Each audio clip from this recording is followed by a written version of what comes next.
এই জাদুবিদ্যা সত্য।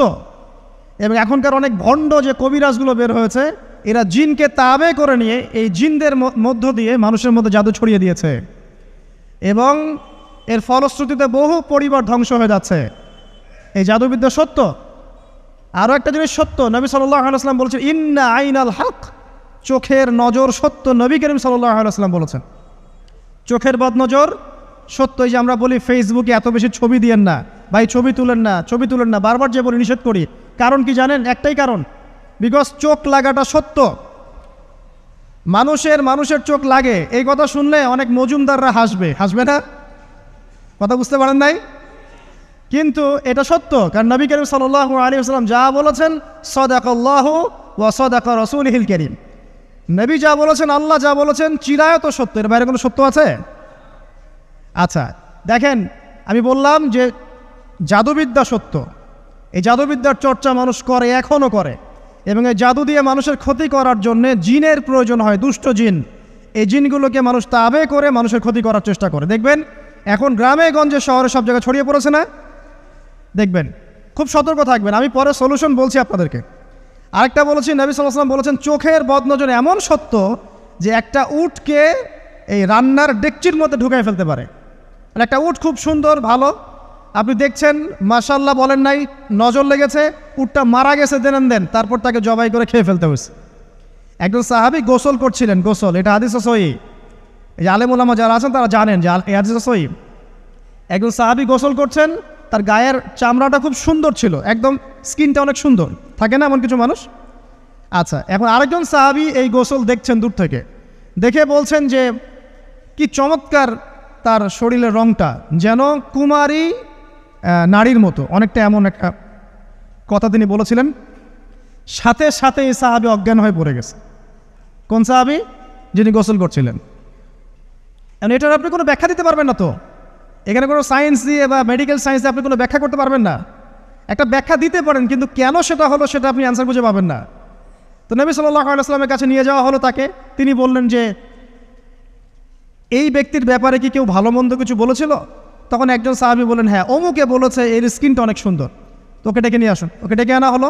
ডেকে আনার পর নবীজি তাকে অনেক শাসালেন, তোমরা তোমাদের ভাইদেরকে কি মেরে ফেলতে চাও? তখন এই সাহাবী তো অবাক, আমি আবার কখন মারতে চাইলাম ইয়া রাসূলুল্লাহ?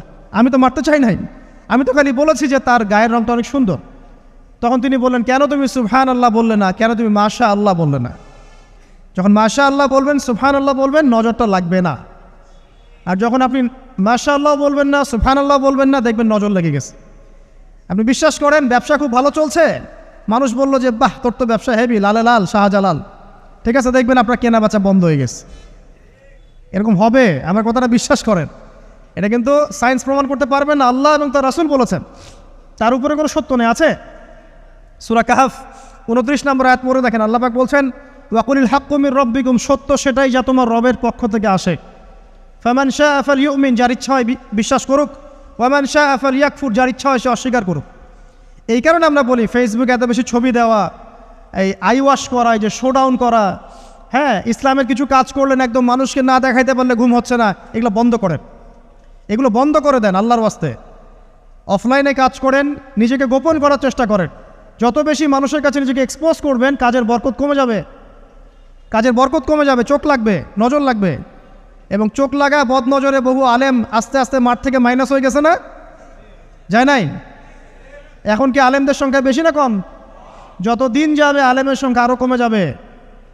নবীজি বলেছেন আলেমদের সংখ্যা কমতে থাকবে, মানুষ জাহেলদেরকে আলেম বানিয়ে নেবে। তো প্রিয় ভাইরা, জাদুবিদ্যা সত্য, চোখের বদনজর সত্য, রাতের এই অনিষ্টগুলো সত্য, রাতের বেলা অনেক ক্ষতি আছে। এই জন্য নবীজি বলছেন বাচ্চাদেরকে বাইরে বের করো না, এবং তোমরাও রাত যখন গভীর হবে তখন এদিক ওদিক ঘোরাফেরা করো না। দেখবেন রাত যত গভীর হয় আমাদের শহরগুলো তত জীবিত হয়, তাই না? তাই না? রাত যত গভীর হচ্ছে শহর তত জীবিত হয়। চায়ের দোকানে আড্ডা বেশি, ওই সিনেমা দেখছে, টিভি দেখছে, ক্যারাম খেলছে, লুডো খেলছে, ঘুম নাই। ঘুম কখন? ফজরের আগে আগে। ফজরের নামাজ কিন্তু নাই, ফজরের ঠিক আগে আগে, আবার ওই যে জোহরের নামাজের সঙ্গে উঠতেছে। এখন আমাকে বলেন এরকম জেনারেশনকে দিয়ে কি আসলে ইসলামের কোনো খেদমত হবে? আচ্ছা, নবীজি রাতের বেলা আর্লি ঘুমাতেন, আল্লাহ পাক আমাদের সবাইকে তাড়াতাড়ি ঘুমানোর তৌফিক দান করুন। হ্যাঁ, আপনি ইলম চর্চা করলে রাত জেগে থাকতে পারেন, আপনি যদি জ্ঞান চর্চা করেন রাত জাগতে পারেন, আপনি কোনো গবেষণা করছেন, নামাজ পড়ছেন বা কোরআন হিফজ করছেন, আপনি রাতের আর্লি উঠবেন, এটা আলাদা বিষয়। কিন্তু কমনভাবে আমাদের এই যে ফেসবুক, ইউটিউবিং ইত্যাদিতে আমরা লিপ্ত থাকি, সারা রাতটা কাটাই আড্ডাবাজি করে, এগুলো বন্ধ করতে হবে। এগুলো বন্ধ না করলে ফিজিক্যালি আমরা মানে সুস্বাস্থ্যের অধিকারী হতে পারবো না, সারা দিনটা আমাদের একটা কি বলবো অলসতার ভাবে যাবে এবং দিনের বেলা কাজগুলো ব্যাহত হবে। এতে করে আমাদের উম্মার এই পুরো বড় যে তরুণ প্রজন্ম আছে এদেরকে আপনি সম্পদে পরিণত করতে পারবেন না। তাই এই সিস্টেমটা চেঞ্জ করা দরকার। নবীজি রাতের বেলা এই সূরা বাকারার শেষে 3টা আয়াত তেলাওয়াত করতেন, আমরা করবো ইনশাআল্লাহ। ইনশাআল্লাহ। আরেকটা আমল বলে দেই, নবী করিম সাল্লাল্লাহু আলাইহি ওয়াসাল্লাম রাতের বেলা সূরা মুলক তেলাওয়াত করতেন। কোন সূরা এটা? কোন সূরা? তাবারাকাল্লাযী বিয়াদিহিল মুলক। কয়টা আয়াত আছে? 30টা আয়াত আছে। নবীজি বলেছেন সাল্লাল্লাহু আলাইহি ওয়াসাল্লাম যে এই সূরা আপনাকে কবরের আযাব থেকে বাঁচাবে ইনশাআল্লাহ। কবরের আযাব থেকে তো ভাই বাঁচা খুব সহজ নাকি? আমাদের মধ্যে এমন কেউ নাই, শোনেন, আমাদের মধ্যে এমন কেউ নাই আলেম জালেম মুফতি মুহাদ্দিস রাজনৈতিক নেতা পলিটিশিয়ান বিরোধী দল জাতি তারপরে যে সরকার দল যে আছে না কেন, কবরের শাস্তি ফেস করবে না এমন একটা মানুষও নাই, কেউ নাই পৃথিবীতে। এই যে আপনি দেখছেন ওই যে কি ইসরায়েলের প্রধানমন্ত্রী, ওই রাশিয়ার প্রধানমন্ত্রী, ওই চায়নার সভ্যতা, পশ্চিমা সভ্যতা, এমন কেউ নাই পৃথিবীতে এখন যাকে কবরের শাস্তি ভোগ করতে হবে না। আছে? সবচেয়ে লঘু শাস্তি মানে লঘু চাপ, এটা বলতে গেলে আসলে আমি ভাষা হারায় ফেলি। তারপরে বলছি আল্লাহ পাক আমাদের সবাইকে হেফাজত করুন, আমিন।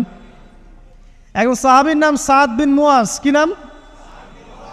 নবী করিম সাল্লাল্লাহু আলাইহি ওয়াসাল্লামের সাথে একদম ডান হাত হয়ে যুদ্ধ করেছেন দীর্ঘদিন। বদর তিনি বীর সেনা, উহুদের বীর সেনা, ঠিক আছে। খন্দকের যুদ্ধেও বীর বিক্রমে যুদ্ধ করেছেন। তিনি আনসার সাহাবী, একদম মদিনার নেতা সাহাবী।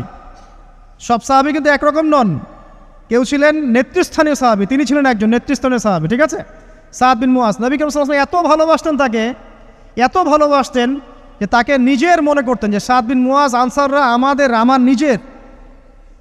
চারটাখানি কথা। এই সাহাবীর খন্দকের যুদ্ধে এই যে হাতের এই দিকে সম্ভবত হাতের এই রগের মধ্যে একটা তীর এসে লাগে এখানে,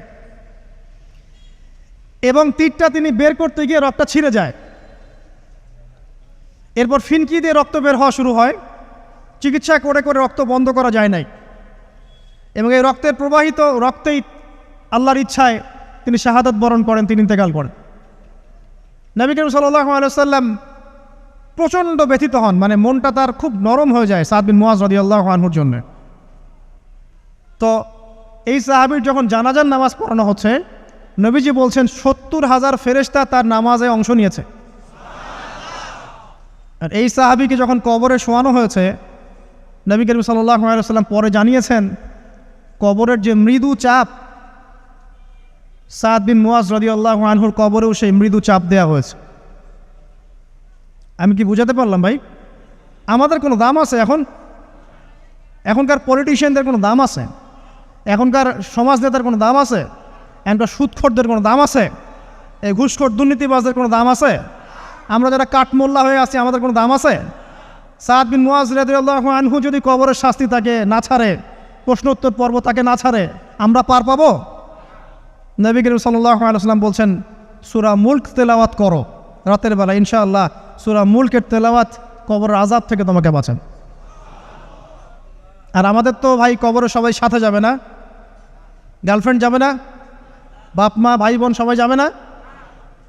একজন ব্যক্তি সুদ খাচ্ছে, জিজ্ঞাসা করে দেখেন কেন খায়, বলবে তার সন্তানের জন্য খায়, তার বউয়ের জন্য খায়, তার মা বাবাকে দেখতে হবে তাই খায়, তাই না? একজন ব্যক্তি ঘুষ খায়, বলবে আমার পরিবারের জন্য খাই। একজন দুর্নীতি করছে, পুকুর চুরি করছে, বলবে দুর্নীতি করছে আমার পরিবারের জন্য খাই, পরিবার ভালো থাকবে। সবার একই এক্সকিউজ যে পরিবার যেন ভালো থাকে, আমার সন্তানরা যেন ভালো থাকে, আগামী প্রজন্মের জন্য কিছু রেখে যেতে পারি, তাই না? এরকম একটা মানুষও কি আপনার সাথে কবরে যাবে? আরে এই বোকা মানুষ কেন বোঝে না যে আপনার কবরে আপনাকেই যেতে হবে? তাহলে আপনি কি কারণে অন্যের কারণে নিজের পরকাল নষ্ট করছেন? অন্যের সুখের জন্য আপনি আপনার পরকাল নষ্ট করছেন। সুদ খাচ্ছেন, দিব্যি মায়ের সাথে জেনা করছেন। আপনাদের এলাকায় নাকি সুদের সমস্যা অনেক বেশি। কয়েকটা হাদিস বলে দেই, আমি ওদেরকে আক্রমণ করতে আসি নাই, আমি শুধু তাদেরকে 3টা হাদিস শোনাতে এসেছি। 1 নম্বর হাদিস শোনেন। আল্লাহর নবী মুহাম্মদ সাল্লাল্লাহু আলাইহি ওয়াসাল্লাম বলেছেন, সুদের পাপের 73টা শাখা আছে। কয়টা? কোনো হাদিসে 70টাও আছে, কোনো হাদিসে 73টা আছে। বলছেন যে সবচেয়ে নিচের শাখাটা হচ্ছে, সুদের পাপের সবচেয়ে নিচের শাখা হচ্ছে যে যেন কোনো ব্যক্তি তার মাকে রেপ করলো, তার মাকে ধর্ষণ করলো। 1 দিরহাম যে ব্যক্তি সুদ খায়, সহিহ বুখারীতে আরেকটা হাদিস এসেছে, সে যেন 36টা মেয়েকে ধর্ষণ করল। আর আমি একটা কথা বানায় বলছি না, যদি বিশ্বাস না হয় কওমি মাদ্রাসা আছে, আলেম ওলামা আছে, গিয়ে বুখারী খুলতে বলেন, পড়তে বলেন, খালি একবার পড়তে বলেন, দেখেন যদি না থাকে তাহলে আমাকে এর সাথে থাপ্পড় দিয়ে যায়।